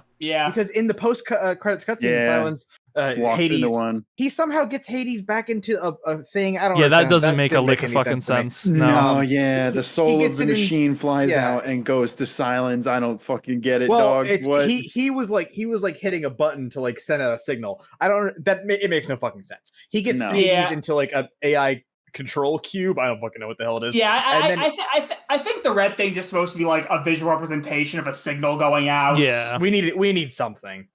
yeah. But then he walks Even into if one of those. silence just big- like sneaks by at the end, is like got the flash drive with. I almost said floppy disk with Hades. from on medieval it. times. Yeah. And then What's he this walks into file one of that those says big magician crawling- on it? And then God damn he it. walks in one of those big drill crawling. They look like I they're designed forget to what dig, they're called. robots. And then like that's how the game ends. Like we don't know what these things are or what the fuck. Like we don't have. I Like, believe what they were like to do fight. tell you what they're for. I think they're like giant terraforming robots. I think so too, because Yeah. the Nora call them the Great Shapers. Oh. Because there's one on the thing where you do the proving. in the Yeah. beginning. Yeah. Which is Oh, cool. yeah. It's like inside the mountain, and like it's clear that like it was doing whatever its job was, and it eventually died Deactivated. because it ran Yeah. out of fuel. Mhm. Oh, I'm Hold on, I trying to found- figure out. It's a Horus. Those are the Another- Horus bots, I believe. Another Egyptian name. Yeah. Yeah, because corruptors are actually scarabs.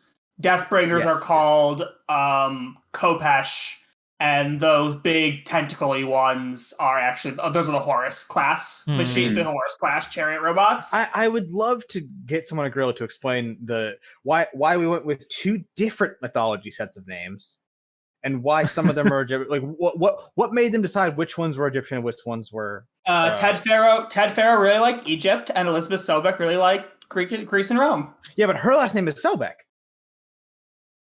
That's I mean, true. they're not going to call one bot the Jesus Christ. No, but why not just have her last name be something Greek then? Yeah, that's a good point. Yeah, that would make Yeah. sense. A writer made this decision, so I would like to know. I'd be interested to know why. That's a good point, actually. Yeah. Yeah. There's also, and like I saw someone note this because I scrolled through a spoiler thread on Reddit a couple hours ago, and someone noted it's also interesting that like the apocalypse is kind of like a Ragnarok situation, another mythology being woven in there, where it's like we know we're fucked. We know we're fucked, and we know there's no way around it, so we have to figure out a way to punch through it. If there were other alternatives where they bring up Norse mythology, I'd be on board, but I think that's a coincidence. The comment even acknowledged this is a stretch, but I do think it's worth noting because, like, what's with the mythology stuff? It's weird. What's the deal with the mythology? What's the deal? All the mythology. Well, I mean, and when you're writing this game, I'm sure the apocalypse stuff came pretty early, and them choosing not to include a Norse thing. Apocalypse. them not going Norse with a thing that vaguely resembles Ragnarok. I think that's a stretch. Yeah. Like 100% is. Especially when none of the things of Ragnarok, other than knowing an impending doom, which only Odin knows there's an impending doom in the Ragnarok thing. That's a real fucking stretch. We have been going an hour and 20 minutes. Let's start talking about combat because we haven't really touched on it. I was gonna say let's talk about stuff we didn't like. I was gonna say let's touch on combat because I mean we've been live on like an hour and 20, but I think we shaved off like 10 where we weren't. On the thing.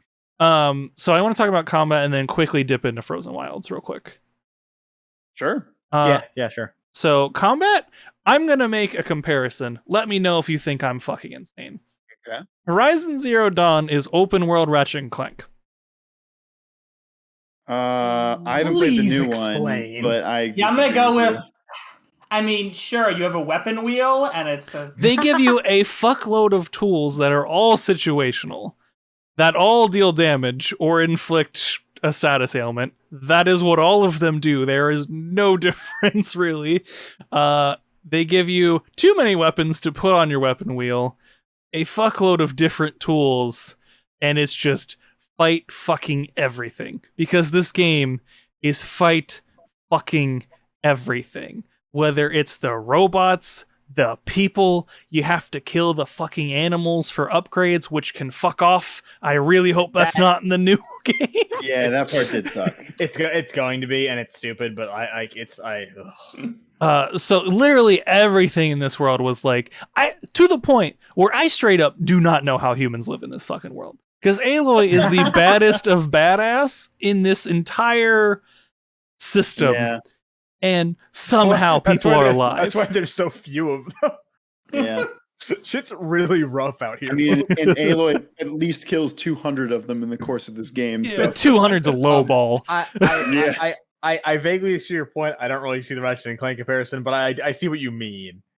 I just feel like I sort of get it. It's just a bit of vague. I just feel like every weapon is incredibly gimmicky, minus the bow. Yes, 100%. Every weapon's incredibly gimmicky. They give you too many of them, and you're not going to use half of them. That I don't agree with. There's really only like, I mean, outside of them having different elements, there's like the Rattler, the launcher, the Tripcaster, and a bow. I only use the two bows and the Tripcaster though. There are the two different bows. There is the Tripcaster, the Ropecaster. Sorry, 3 different bows. You're right. The Tripcaster, regular bow, war bow. What am I forgetting? Sharpshooter bow. Yeah, sharpshooter. Oh, yes. So there's 3 different bows. There is the Tripcaster, the Ropecaster. There's the lobbing thing, slingshot. There's the Rattler. There's I'm still missing 1 or 2. There's a lot of tools that you are not going to use. Because that's really it, though. There's the air one. You name all of them. You get the air one from the... It doesn't have as many as fucking Ratchet and Clank, but here are a bunch of tools. You're not going to use half of them. Have fun. Use so many of them, though.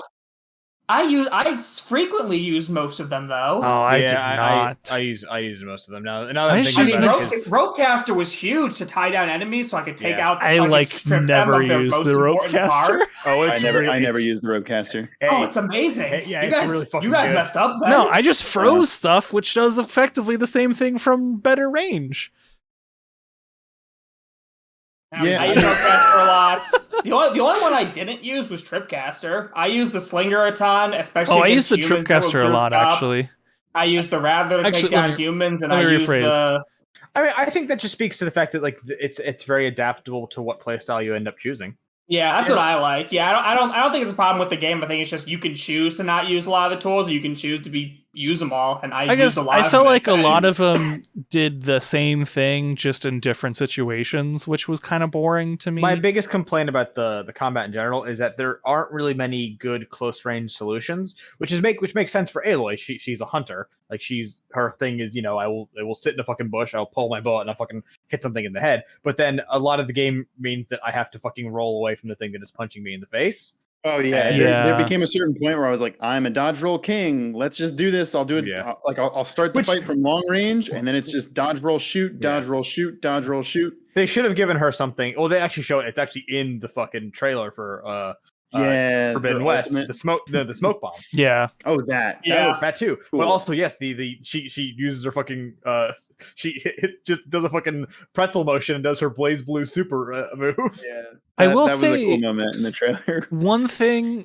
this is very a tutorial thing that they fucked up, I think, really bad on, is they teach you very early in the game to always draw your weapon to max strength, which is totally wrong. Unless you're slowing down time, it's not very. No, it sucks. I didn't like, do it much. As soon as stuff is near you, you just want to do like. You can just flick arrows at nerds all day. Yeah, that's all you want to do. So I feel like I was like charging my bow for a while, and I was like, man, some of this stuff is harder than it should be. And then I started just flicking, and I was like, oh, this is how they want you to play the game. They just didn't tell me this is how they wanted me to play this game. Well, while we're talking about things that we don't like, I like a lot of the exploration stuff in this game. I like climbing the long necks. I like looking long for the caches and going through these old abandoned buildings and shit. I think traversing the overworld in this game is bad. Yep. I was going to bring that up next. There is very little reason to actually to get a mount is kind of a pain in the ass, and then you lose it almost instantly. So I find myself just using the fast travel, but the fast travel consumes resources, which is annoying. I mean, not hard to get resources, but it's still it was very quickly in the game. I was like, I can fast travel forever. Yeah, I have resources that don't matter. I very quickly got that item. If fast travel hadn't cost resources, I really wouldn't care much about how annoying traversal was. I will say, going to an area for the first time, if I have gotten them out, that is very cool. I will never do it again. Yeah, no, the mounts were horrible. Because the environments are fucking gorgeous. Environments were great, art was great, acting was great. I had no problems with any of that stuff. Traversal just in general was a bitch. Like every time you're on a mount, you're gonna get hit off of it. Man, you guys sucked so much worse at riding mounts than I did. That never happened. Both you and Zach have talked about that. Well, let me rephrase. I got hit off a mount once the entire Let me game. rephrase. In the you first, guys gotta learn how to ride horses. The first better. area with the Nora. The first area with the Nora was just constantly getting hit off the mount.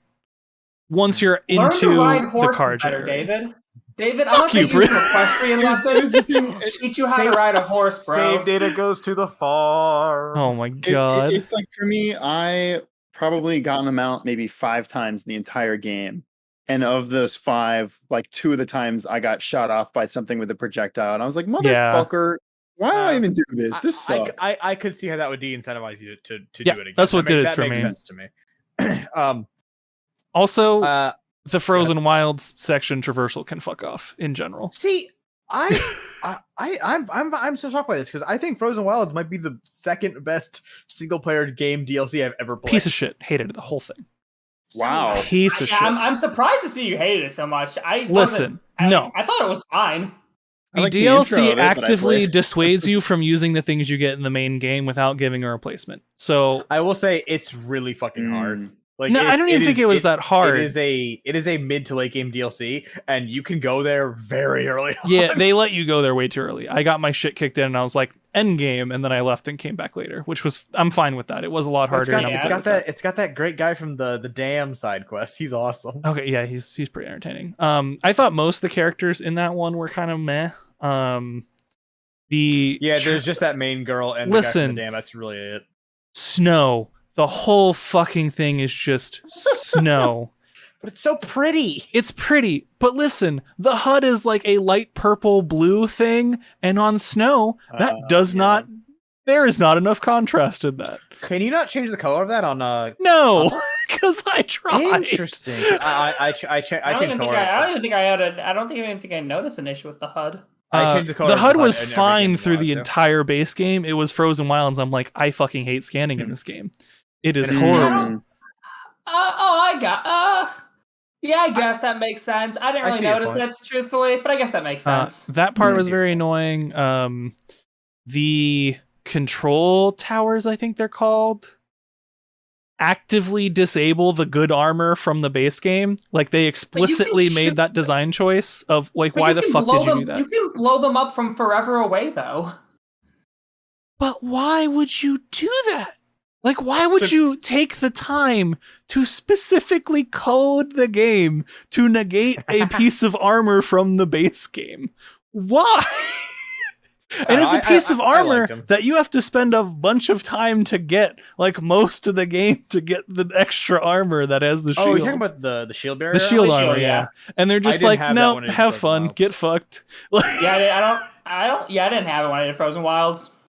Like, it was just such a wild design choice to me of like, That actually why is did I interesting. I didn't spend know that that. much That's kinda time weird. getting this stupid armor if I can only use it for like 2 quests in the main game and not even the DLC? armor should make me OP as fuck. I agree with you. On Not that. even I OP didn't as know that was fuck. a thing. I should be able to use it in the fucking Frozen Wilds. Yeah, no, that's fair.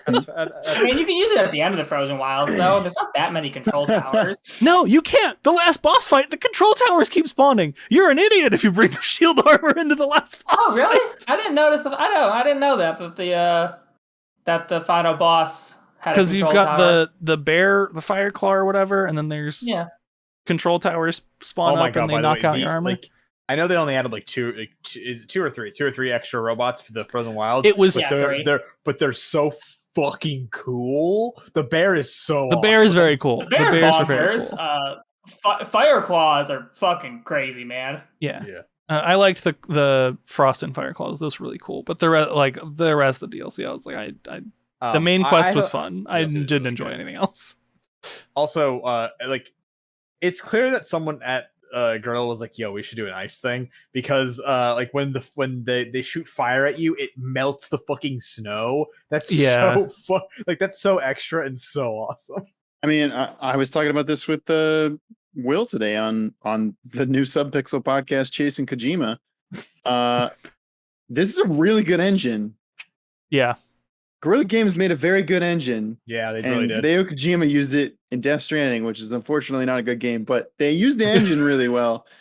The engine's fucking great. Yeah, it's very similar to the Fox engine that they used in MGS5, where it's like, I want Fox engine, best engine. Literally everyone use this fucking engine, please. Yeah. And unlike the Fox engine, Gorilla will actually give it to people. Yeah, exactly. Konami's like, you go fuck yourselves. I mean, also on Chasing Kojima, they're probably not going to give it to him for the game he's making with Xbox, though. Oh, almost certainly no. That's yeah. Do you think Sony paid for it? Well, no, I don't think Sony paid for him to use the engine. Sony let them borrow it. They let him use it for them. Do you think Sony paid for Gorilla to dev the engine? Do you think Sony said, make an engine, Gorilla? Here's money. To do absolutely, so. yes.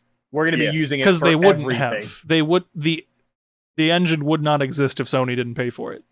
You know, well, I didn't know if like Gorilla was like, we want to make an engine, will you pay for some of it, or if Sony was like, make an engine. I mean, Sony owns Gorilla, so yeah. Right. Sony paid for the engine. Hey, listen. I mean, they're still business. They can make business decisions of their own. We made a shit ton of. Well, yeah, but an engine thing that's going to take you literally years to create and update and upkeep. If Sony don't want you to do it, you're not doing it. Yeah. At the end of the day, they had just made a bunch of Killzone games, which are all first-person shooters with a very similar style, and then they said, "Hey, we're going to make a really cool, dope open world game that is like nothing else." And Killzone was also very pretty, though. So it had Killzone was very pretty. So I wonder, honestly, I wonder if it was the same engine. I wonder if they just used the same engine, but like no, I think it was a new engine. I'm pretty sure it's new. Sure. I will double check. I had another. That reminds me. Yes, that's the other gripe I have with this game. Hey, I'm sorry. No, the engine was originally made in 2013. So yeah, it was the Killzone Shadowfall engine. What? Wow. Wait. It was made in 2013? It was first released in 2013 with Killzone Shadowfall. Okay, then yeah. That is incredible. Here, I want to go back and play Killzone this is a very Shadowfall. interesting No, you list. For reasons you'll see in a minute. Games that use Decima engine, Killzone Shadowfall, duh. Until Dawn uses the Decima engine, Interesting. as does the Rush of Blood DLC, followed by Riggs, Mechanized Combat League. I did actually know that. That's really and then Horizon and Death Stranding. Did Riggs ever come out? Yeah, 2016. Yeah, it bombed. Damn. I'm not surprised. It's a fucking VR multiplayer game. Are you kidding me? Why would it do well? Make that IGPX game, you cowards. That's fair. I did want to bitch about the engine, even though I think it's gorgeous and I love it.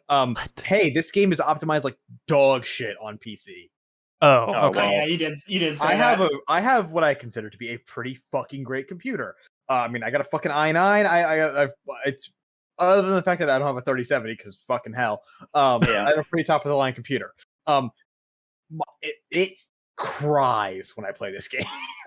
Really? That's Papa, please. I guess that's not too surprising. It was made for PlayStation 4s. I genuinely think it killed my water cooler. I thought you were going to say I generally think it killed my wife, which was really funny to me. My ex-wife? It killed my the optimization of Horizon Zero Dawn for PC killed my wife. That game engine kissed my wife or something. now there's a fucking clickbait t-shirt. Throw that on a t-shirt. This engine killed my wife. Yeah, it's unconscionably bad, and like on PC, I feel like that is PC, very needed. I played it on release on PS4. It runs way the fuck better than it does multiple years later on my substantially more impressive computer. They made the engine as a PlayStation studio for a PlayStation exclusive game. True. It's going to take a long time for them to make it good for PC. And they are still doing optimization patches and stuff like that, which is nice. But that is 100% a thing of like I guarantee you when they made this game, Sony was like, it's never going anywhere else. At the time when they made this game and this engine, there were no plans for PC. I also don't know if Sony expected to be as successful as it was. I think they expected to be successful, but not this successful. Oh, I 100% agree. The fucking studio made Killzone. They didn't expect it to be this successful. Yeah, that's fair. Yeah. DLC I thought was great. I thought it was cool. I thought they changed a lot of the rules in an interesting way. That shield thing, I didn't know that actually does sound like it's a pretty. It's stupid. It was a stupid decision. I typically hate DLC in single player games. I think it's typically poorly done. My one example of an exceptionally done one is the Bloodborne DLC, the Old Hunters, which is fucking flawless. My problem with all single player DLC is it comes out too late after the games come out, and I never at that point want to go back and play it. Even though, like, all of the FromSoft DLCs are generally pretty well regarded. And it's one of those things too with the DLC. The ones are insane. They're so good. Yeah. Another thing with DLC is you can't. Well, I say you can't. You shouldn't do anything that's too plot relevant to the continuation because most people aren't gonna fucking play it. So. Yeah, that's the other issue. Hey, the Bloodborne one is criminal that. Yeah. Well, the plot, the main makes plot it make sense. The main plot is solved in the DLC. Yeah. Well, that's bad. And there's issues with that with the most recent Assassin's Creed games too. Like Odyssey has issues like that with their DLC. In Valhalla, I played that game. That game ain't over when you beat the game. I believe I said when I beat the game on this show of I didn't know the game was over when the game ended. Fucking agree. What is this, Dragon Quest? Because listen, spoilers for Assassin's Creed Valhalla. For most of the game, you know where the main character's body is because like you find his body and you use it for the Animus thing. Fucking Animus is the whole thing. The main character ain't dead at the end of the main story, and also isn't in the same continent as his body. So So they got Okay. some shit to work out in the DLC, and I'm like, I'm not waiting for that. Fuck off. Interesting. Yeah, I would agree. Assassin's Creed games still care about the animus system? Yeah, I'm they actually won't- surprised. I thought they were that. just excuses to make you play as a historical person. Yeah, no, They it's won't mainly let it excuses. fucking die. It's such a stupid system. You find their body, and it's got DNA on it, and use it for the animus. That's the explanation. There you go. I don't But care their body anymore. is in the fucking like United States or Canada, and the game takes place mostly in the UK. Drop the modern shit. Just literally open the game. I'm fucking Eivor. I don't need to fucking do this shit. Yeah, like why are they still sending people to why are they still using the animus system? Do they even like care anymore? A little bit. Because Like at what point? Like I remember Listen, in this two, ain't there the was, like, Valhalla the- spoiler cast, so I'm not diving anymore into it. I'm also not playing that game, so Yeah. I don't give a shit. Yeah. We can talk about it out of podcast, but yeah, no, it's. Any other closing thoughts on Horizon Zero Dawn or the DLC? The Frozen Wild. I think this was kind of what you expressed before, David, but I'd like to dig into it a little bit more. Is personally, yes, this game I enjoyed a lot. I also was like, there was lots of points where I was like, I'm glad that this is going to let me finish this up sooner than later. Even still, some of the story stuff, I was like, okay, just get to the end, please, God. But like, what is there is great. I am excited to see how they polish it in the sequel. I'm honestly very excited for the sequel. Between just general ideas of what they can improve, and then also seeing that trailer, the gameplay trailer, I was like, okay, yeah, this has me hyped. I guarantee it's going to have some of the same issues. I would be willing to bet fighting humans is not going to be as fun as fighting monsters. Like Chris said, it looks like they made a lot of progress to making that better. true. Yeah. Like Chris said, the fucking killing the wild animals and hoping you fucking find the right part you need to get the fucking sack upgraded to whatever it is you're trying to upgrade. Listen, this Oh ain't my World of God. Warcraft. I don't want to kill 20 turkeys to get 5 bones, okay? Yeah. Crafting was such a thing last gen. It was such a fucking thing. Yeah. I pray to God they shouldn't take it out because it makes a lot of sense that Aloy crafts shit. Totally. I like crafting in games. just make it a just make skins and bones guaranteed Yeah. drops. Yeah. That's all they need to do. Mhm. Just reel it back in, boys. Because, like, I mean, if you're trying to upgrade some of like the DLC weapons, and it's like oh god. Yeah. get owl skins. I can't even see owls on the map. Oh, also fucking Fucking owl. I just remember this. Stealthy creatures. I had for literally the first like 15 hours of the game had such an issue with inventory management Yes. because I would keep running out of slots, and then I got 2 upgrades back to back that literally went my inventory go from 50 to 100, and I was like, oh well, now this is never a problem for me ever Yeah. again. And I was like, that's so annoying that it was like such a nightmare, and then the next upgrade was like boom boom. Wait, you didn't finish? You didn't finish the game with 119 of your 120 inventory slots filled? Because I did. I did as well. So It's did actually I. a fucking kind of a nightmare. I need 600 chill waters at all times. Listen, Yeah, I need. Why need do I have 3 so many full chill sets waters? of I scrap don't metal. know. they like, don't use the ice I weapons really either, hope you know? they fix the fucking inventory thing. I don't need a max cap on my inventory in any game. I don't care. That's true. Actually, I do. Yeah. It's like fall damage. Take it out. No game needs this anymore. Yeah, There's if I ever get I have a limit to get fall over-encumbered- damage. if there's Yeah, if I ever get over encumbered in a game, I'm turning it fucking off, Todd Howard. That's the worst system that only Bethesda still uses. Yeah. Oh, so you hate Dark Souls? So you hate the original Dark Souls? I agree. Yes, I do. Well, Thank you, playing Fallout I games do, on I PC, do. so you can just hit tilde and then type get rid of my fucking inventory space. Yeah. I'm gonna echo you, Zach. This was not one of my favorite games. I wouldn't even say I love this game, but I did love the story, and I definitely see the makings of what could be an amazing franchise, absolutely. which we will see with this game. So I'm tentatively hyped for the new one. The COVID interfering with the release schedule makes me a little afraid that that's not going to have as many updates as I hope it will. Mhm. Um, That's a good sign. So we'll see, but tentatively hyped for this game. Looking forward to what I really hope they change some of the things I dislike while keeping all of the good. I'm fucking also, can I just express again, I'm so mad that this game is fucking set in San Francisco. Fucking stop putting games in San Francisco. I don't care about your cool city. God. I mean, Gorilla doesn't care about San Francisco. Yeah, they're in Whatever. fucking Europe. I know. Aren't they? Aren't Or, they dude, like, it's 90% destroyed San Francisco. Outside of the bridge, you're not even gonna know. they Yeah, got but what's I coming bet to I bet that fucking bridge is gonna blow up at some point in this game. That's already destroyed. We're just already destroyed. That's on the box Yeah. art. And They'll it's in the trailer. double So, destroy it. I mean, you're gonna have. That's Zach, just doing God's work. Then Zach, I'm just gonna go ahead and tell you, you're gonna climb that bridge at some point in this game. Yeah, I Yep. need you to Yeah. level with that.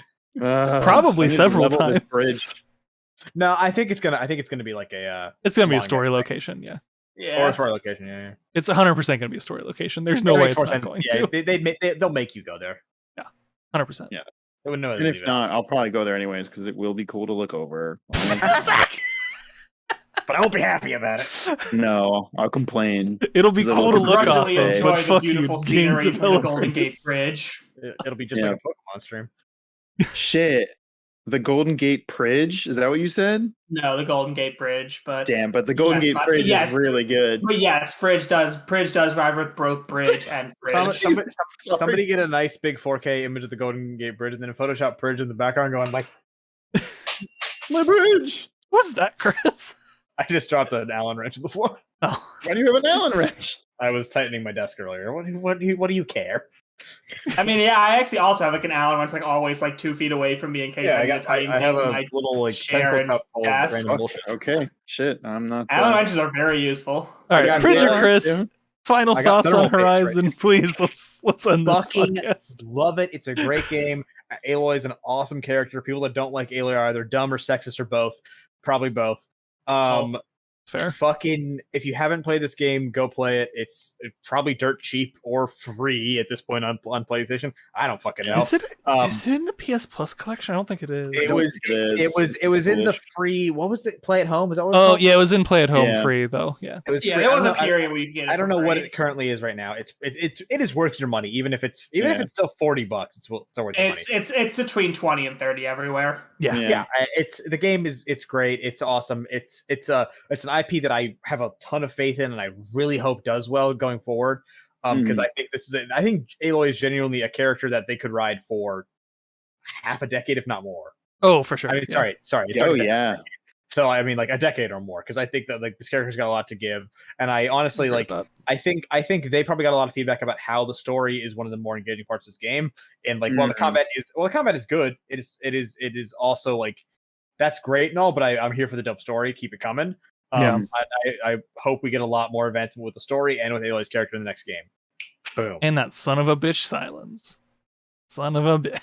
If I don't get if Aloy or at least Aaron doesn't just knock the fucking taste It's a out of his punch mouth him. at Yeah. some point, oh, I'm gonna be so annoyed. Let me punch silence. I would love to see fucking Aloy and Aaron just fucking hit a tag team move with this dude. Just bury this old man. We're gonna punch Lance Reddick in the face. You Aloy punches him and then like fucking Aaron just like suplexes him into the ground. That'd be awesome. And the strands that are woven into his head fucking pop out. Jesus. Jesus Christ. I hate this character. He fucking sucks. He's such a dick. Yeah. I think Aaron's he's a got great cool character beard. because he's a dick, but Yeah, I mean, no, that's He's fair. well written, I guess, but like pisses me off. Bridge, closing thoughts? Anything? Mostly gonna echo what Chris said. I loved this game. I had a blast playing it. This is the kind of combat and pace of combat that I really enjoy. Plus, I think they did a great job creating a very fresh, deep, intricate story with a lot of pieces, both on the surface and themes to look into that overall make this a very good experience. Heck yeah. Heck yeah. All right, I think that's gonna do it. Any plugs to show us the door here? Important plug, if you're watching this, tomorrow, Saturday, July 3rd, I will be on twitch.tv/LaThickBoys, and we'll also be hosting it here. They are doing a Super Mario 64 speedrun race, I will be commentating that. I've also prepared a lot of stream transitions and just so many stream setups. Please go watch that to validate my hard work. Also, it's going to be a really fun time, genuinely. Basically, expect me to be prepared to be doing a lot of heel work to help put RK over as he wins, presumably tomorrow. He's been practicing a lot, so he fucking better win. 7 p.m. Eastern time. Okay, so you said 7 p.m. Yes, 7 p.m. Eastern. Before that, in the morning, if you want to head over to our good friends at Subpixel, we'll probably also host it. I don't fucking know. I'll be streaming with them. We're going to be playing some Betrayal Legacy. An actual board game. Yeah. Yes. Which is a board game. Not a video game. It's a boarded game. Wow. And then they still made this. So board games have come a long way since Monopoly. That's a good joke. So tune in for that. It'll be our usual bullshit affair of jokes and shit. So yeah, do that. And important schedule update this following week. Instead of Pokemon Mondays, it's going to be Pokemon Tuesdays. So get hyped for that. Usual time, 7:30 Eastern? Yep. So Tuesday, 7:30 Eastern. Yeah. One day late. Awesome. And then Ace Attorney Wednesday, but realistically, if you're watching this, you probably watch Ace Attorney. So anything else from you, Pridge? Tomorrow I will be probably playing some God of War or Control, but it's just going to be I'm not streaming it. That's just what I'm going to play tomorrow. Pridge is like, hey, I'm going to enjoy video games in my own time. You're not allowed to watch me do it, but I'm going to probably play some God of War or Control, whatever I feel like. Heck yeah. Yeah. Oh, we'll talk about it off stream. Yeah, he's asleep. He's out. All right. That's going to do it then. This has been the Save Data Cast. Thank you for watching. We'll be back again in a couple weeks. See you later. Breath of the Wild's a better game. Fuck off.